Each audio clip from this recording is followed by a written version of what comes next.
Боолсын үйлчлэгээр хэрэгжин төлөөлөлтөд уулзалтын ажил гэр бүл хөдөлмөр нийгмийн хамгааллын сайд Монгол Улсын ерөнхийлөгч өсчин гооцлын үйлчлэг эрхлэгчдийн төлөөлөлтөд уулзлаа. Нийтийн ах үйлчлэгээний салбарт ажиллагчдын олонх нь албан бус салбарт хөдөлмөр эрхэлдэг. Иймээс иргэдийг албан ёсны хөдөлмөрийн харилцаанд шилжүүлэх, ажлын байрыг нь албажуулах, нийгмийн баталгааг нь хангах цогц ажил хийнэгдэ гэр бүл хөдөлмөр нэмгийн хамгааллын сайд хэллээ.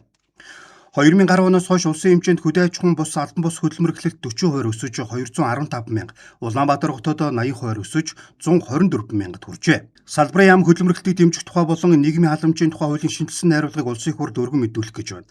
Цаашид хуваарь хөдөлмөр эрхлэгчид жижиг дунд бизнес эрхлэгчдийг дэмжих зорилгоор нийгмийн даатгалд хамрагдах иргэний тэтгэврийн даатгалын шимтгэлийн 50%-ийг 24 сарын хугацаанд чөлөөлөх, 5 хүртэлх ажилтнтай гарааны бизнес эрхлэгчдийн 3 хүртэлх ажилтны ажил олгогчийн төлөх тэтгэвэр, тэтгэмжийн даатгалын шимтгэлийг 36 сарын хугацаанд чөлөөлөх, ажил гүйцэтгэх хөлсөөр ажиллах болон тэдгээртэй адилтгах хэд хэдэн гэрээний дагуу ажиллаж байгаа ажилтан өөрт таатай нөхцөлтэй 2 хүртэлх гэрээнээс сонгон нийгмийн даатгалд даатгуулах. Ажил олгогчийн нийгмийн даатгалын шимтгэл төлөх цалин үйлсний сан түүнтэй адилтгах орлогын дээд хэмжээнд хязгаар тогтоох, ажил хийж байгаа оюутан сурагчид тэднийг ажилуулж байгаа бизнес эрхлэгчдийг зарим төрлийн шимтгэлээс чөлөөлөх бодлого хэрэгжүүлэх юм а. Ерөнхийлөгч хөрөлсөөхөө уулзалт үеэр Алтан гарам Монголын өсчин гооцолчдын мэргэжлийн холбооны тэргүүн хос шигаа салооны захирал дэлхийн цомын авраг, Аз Европ төвийн авраг, мастер өсчин, Норов цэмбэлийн алтан шигаад үйлчлэгээний гавьяат ажилтан цол хүртээлээ. Мөн нэр бүхий өсчин гооцолчдыг төрийн дэд одон медалаар шагнасан юм а.